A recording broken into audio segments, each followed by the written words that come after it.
So today I'm going to speak about Git. As you know, this will be maybe a game. So the structure of today is actually there will be 3 parts to these lectures, and then each time we will have around 6 missions in the game, and we try to, we try to synchronize all of it to finish a round. Then I'll give you the theory for the second part, and we'll continue like that. So that will be the structure of the game. So, Olivier. Ah, t'avais dit que t'avais... Mais c'est pas en mute ici.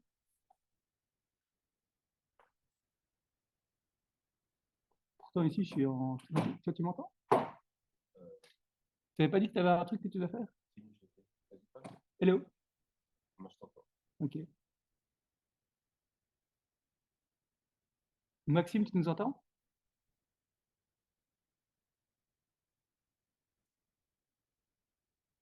Il est disparu? En tout cas, moi, clairement, ici, je l'écho. Ouais.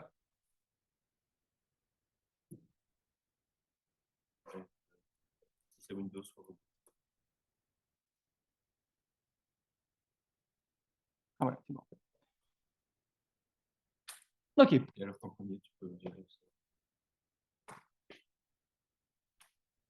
Je couperai au montage. Comme c'est moi qui fais le montage. Ça va, ça dépend. Okay, so what is code versioning? I guess that you know it's basically the procedure to keep the history of your modifications. And what we don't want you to do is basically something like this that everyone has done in the past. It's the name of a file, and the name of a file with a versions 2 with blah, blah, blah, blah, blah, blah, blah, blah. But that's basically the same idea, is how to keep the history of a file over time. That's the main idea of code versioning.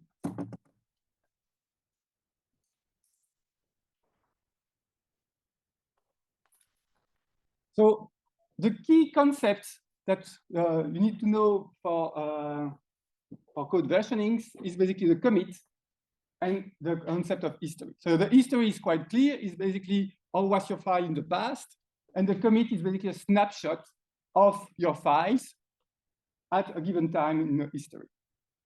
So a commit is technically all the file at a given time, a unique name. So in Git, that will be a horrible name with a hash with plenty of letters that doesn't mean anything.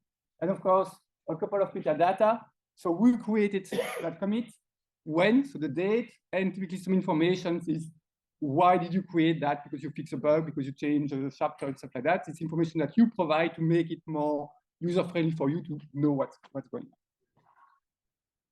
And the last information, it knows the previous commit, so it knows where it's coming from, so what's the difference also between previous commits.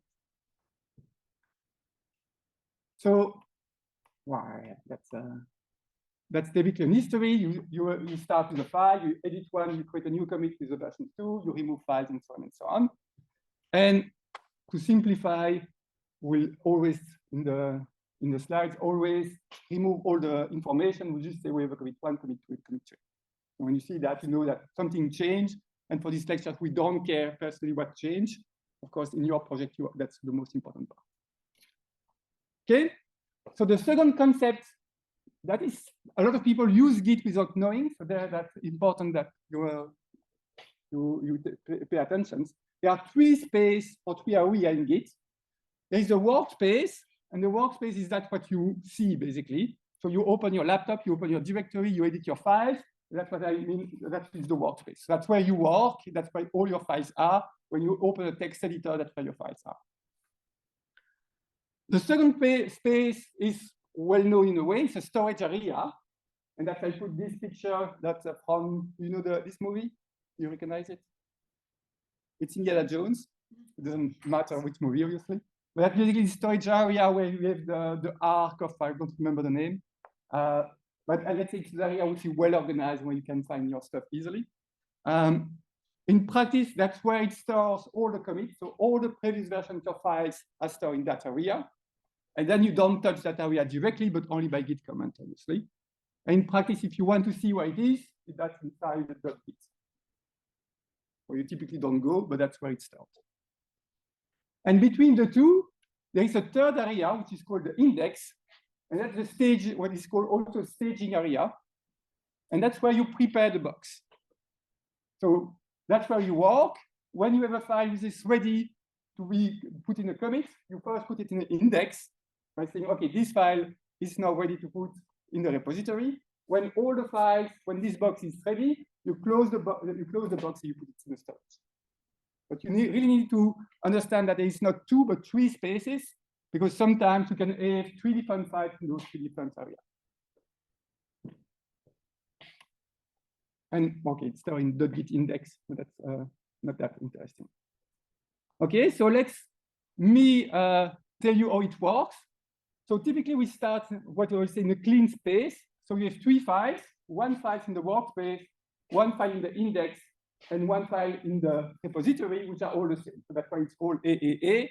So that's what I call a clean state. So all the files are the same, so you can start to work and you don't have any issue there. And typically what you do, you change a file. So that's, you just open your text editor, you change it, no problem. And then when you are happy with your files, then you move it to the index area. And then for that, you use the command, you will learn the command later, git add, but what you basically say is a copy of that file step. Then at this stage, you can either edit other files and do git add again if you, even on A if you want. Or at some point you say, all the files here are now in the state I want to create, the state I want to create a commit.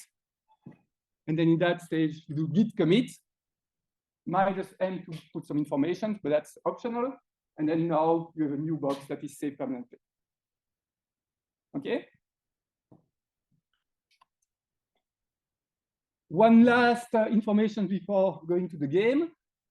It's basically the notions of head. So the head is basically where you are currently and where you are basically the latest commit. So an easy way to, at some point, need to move back in history is knowing that your latest commit is head. And then if you want to go back in time, it's head tilde 1, head tilde 2, and so on and so on. Okay?